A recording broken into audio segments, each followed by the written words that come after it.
Monsieur le Président, seen njiiti réew mi Macky Sall dina ñëw Goudiri suba foo leen toll ci préparatif accueil bi. waaw jërëjëf suba mardi 27 décembre le président de la République son excellence Macky Sall day ñëw Goudiri inauguré en tout cas la route Goudiri Tamba Goudiri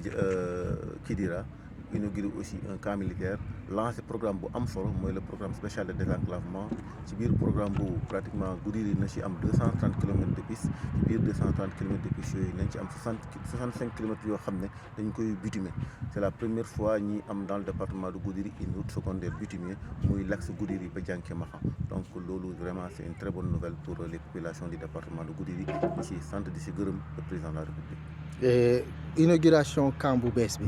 lan la mën a indil Goudiri. comme ni ngeen ko xamee rek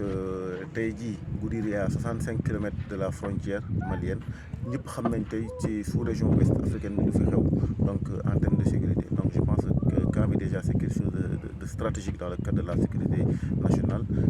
aussi Goudiri mooy gouvernement bi gën a rëy ci Sénégal plus de 17 000 kilomètres carrés et je pense que am fa camp militaire am na solo trop ci kaaraange population yi ak seen biens yi.